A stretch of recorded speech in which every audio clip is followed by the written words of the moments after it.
Hi, Becky. Hi, how are you? Good. How are you? Good, thank you.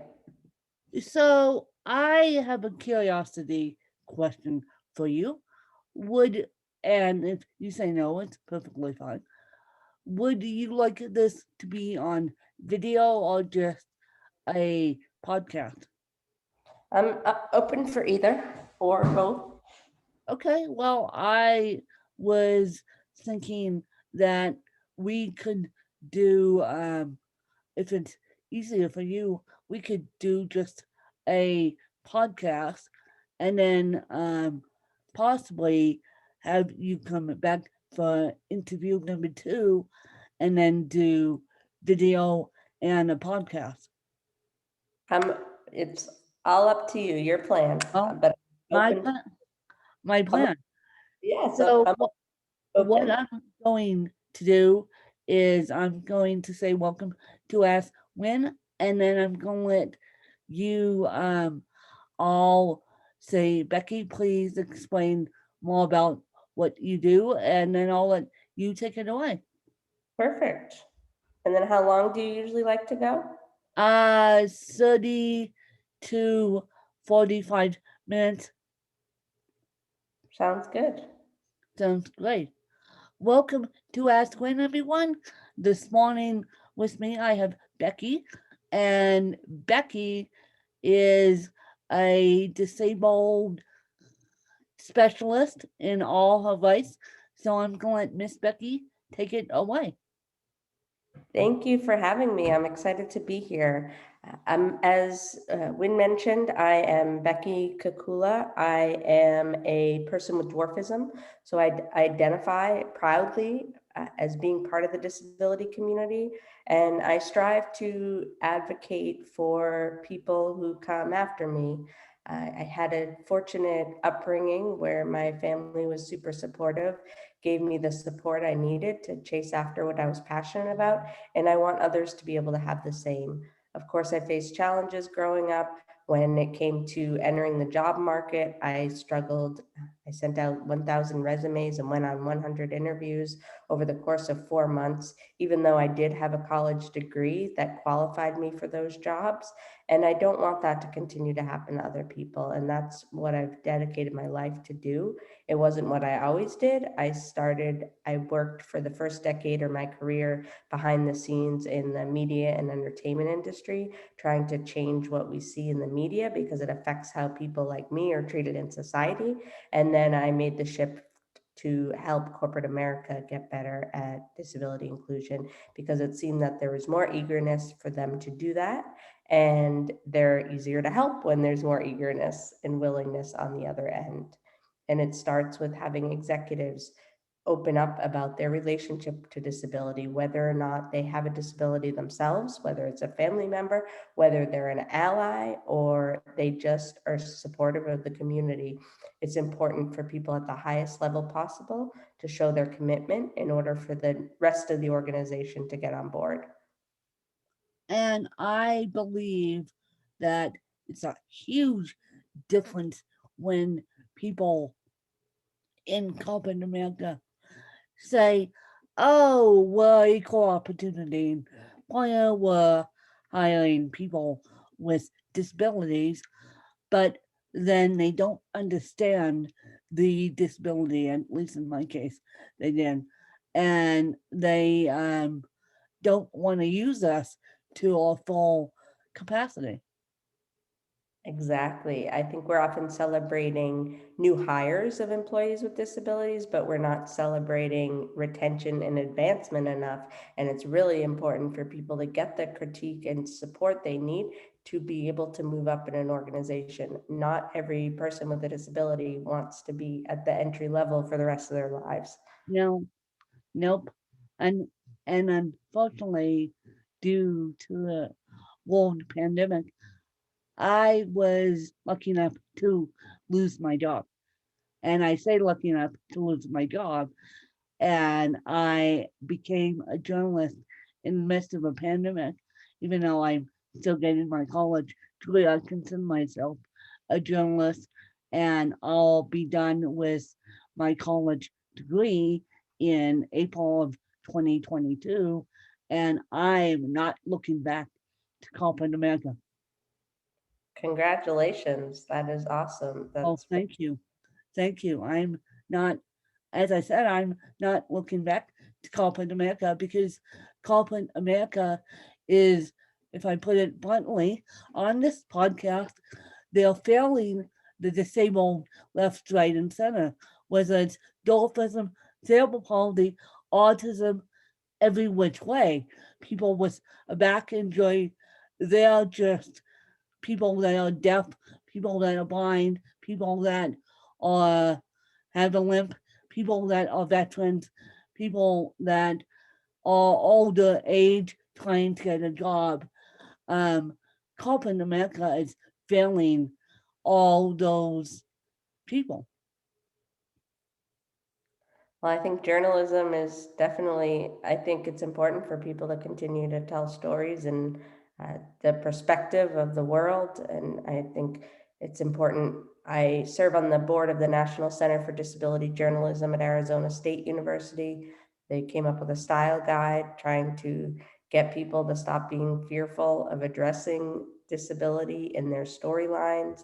And hopefully that style guide can also educate people in the corporate space for etiquette training. People so often get caught up in what terminology should I use rather than just including people and treating them Yeah. as human and giving. And I hate to put it this way, but please, please, I beg of you, and Becky probably agrees with me, don't use the term differently able.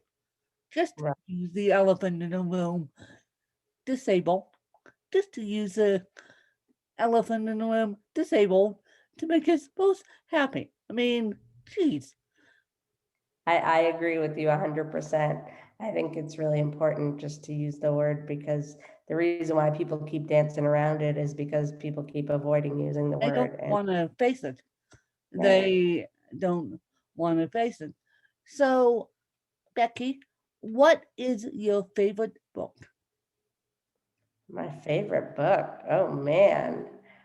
I really love reading Brene Brown. So Daring Greatly was a great book for me. I have read lots of books, but I've been in the middle of a big move. I moved from the Midwest to the East Coast, so now my head is mush trying to think of other books that I've liked, but some of those that I just can't put down are nonfiction. I'm not really big into fiction. I'm more of a how did people kind of overcome whatever they faced or they would consider an obstacle in life, and how do they build big enterprises. I love reading stories about companies being founded, and just marketing was my background in college, and I just love to learn anything related to marketing or people stories. Yeah, well, and if you had to move again and only take 5 things with you, what would they be? Wow. I I would say my laptop because I bring it everywhere. And so they would be objects, right? It would. It can be objects. It can be people. It can be I'll bring, anything. I'll bring my husband and I'll bring my niece. She's 2 years old. Uh, I'll bring my sister too. So I'll bring my computer, my husband, my niece, my sister, and maybe I'll think of probably something that I would want to. I really like making eggs, so I have an egg cooker, but Yeah. then I would eat the eggs. So I probably can't have that. Coffee maker, but it would have to Oh have yes. a cup. All right, so we got my niece, my sister, my husband, coffee maker, and my computer. I love it. I love it. I absolutely love it. So two objects, the rest are people, because without as I say, it takes a village to raise a child. I'm thinking it takes a village to raise a disabled person. No matter no matter how old they are. Jeez. Exactly. Now that would it would be interesting. Now we have to figure out where we go. Yeah, yeah, exactly. So, Becky, what is your morning routine? It sounds so formal, but I do have one. I like to get up in the morning. Ideally, I have coffee ready the night before because I like iced coffee, and my husband's really good at making sure that that's prepared. So I go immediately after I get up. If I have to go to the bathroom, I go to the bathroom. Then I go to get my coffee, and I go to the shower. And more recently in our new house, there, if it is a nice morning, we've spent some time sitting on the porch, just looking out at the woods until it's time to actually like go back and sit at the computer and start the workday. Yeah, so good. And why, if you don't mind me asking, did you move? I have been all over the country. After college, I moved to California. Then I moved back to the Boston area where I grew up. And then I moved to New York City. And then I moved to the Midwest because after I met my husband, he was from the Midwest. And we lived there for 2 years together. And it was time to come back to the East Coast to the Boston area, closer to Cape Cod, Yeah. because if we want to start a family, it made more sense for us to be closer to my family. Ah, so you did it essentially out of family reasons. Yes. And especially during this pandemic, our timeline got expedited because it was thinking about when are we going to see people next. Yeah. Oh, yes. Yes, quite frankly. When Yeah. will we see people next? I mean, my timeline also, you guys, I'm in a process of moving and selling my house, even though I'll be planted in Colorado, but my still I'll be planted in Colorado. I'm not moving across country yet, but I my timeline got expedited expedited too because I'm like, when I go see people next, if I don't make this move now, and if I don't grab the bull by the horns, it's like they'll take forever and a day.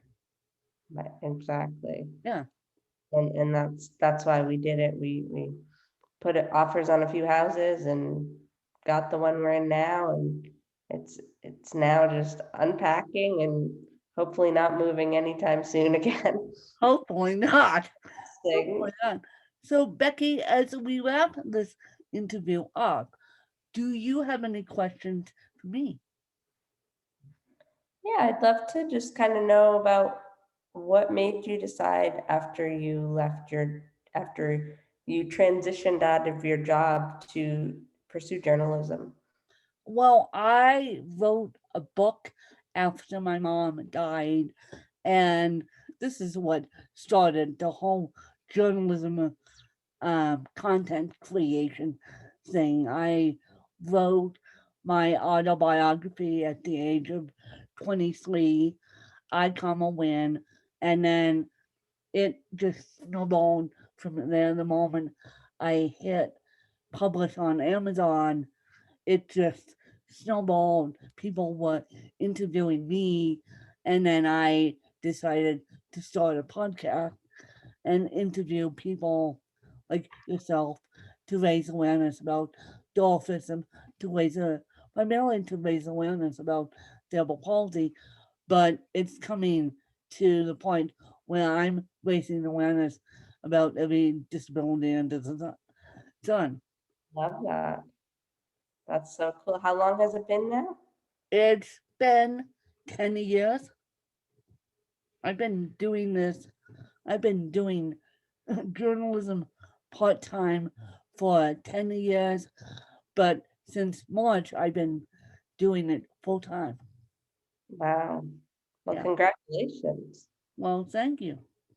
And so, Becky, where can people find you? And where can people get a hold of you if they choose to do so?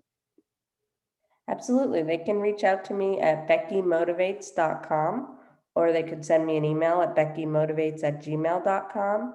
And all of my social media links are at that website. And I have a YouTube channel where I post all of my speaking videos that can all be found under the brand Becky Motivates. Yep. And I'm going to say this once, but then I'll be kind and do not call dolphinism, do not call people with dolphinism little people. That is not cool, you guys. That is not cool. Not cool, not cool, not cool. And so that's my PSA, and I'll leave it at that. But little people, all cool. So do not use that negatory term towards them. Um, I know it was a term in the 60s. Correct me if I'm wrong, but how should we present to you guys? What do you like, Becky? I mean, do you like the term dolphism, or do you like these new, differently abled terms? Or I would say call us by our name, yeah, and then we can kind of let you know if we need to use exactly, terminology. exactly. But since dwarfism is the diagnosis, I would say that I'm okay with person with dwarfism. Okay, okay. Person, person with dwarfism, person with cerebral palsy. Here, just Yeah. face the elephant in the room, you guys. But do not use the term that I just used, and I'm going to use it again because do not use that term, you guys. Otherwise, heads of the wall. Let's put it that way. We're trying to break the huge stigma in the room. Yeah. So, Becky, I really appreciate you coming on, and I really appreciate the support of you guys. And then I just really appreciate it. And I will be back with another fabulous episode of Ask Win next week, and then we'll just keep walking and walking. Thanks, you guys. Thank you so much.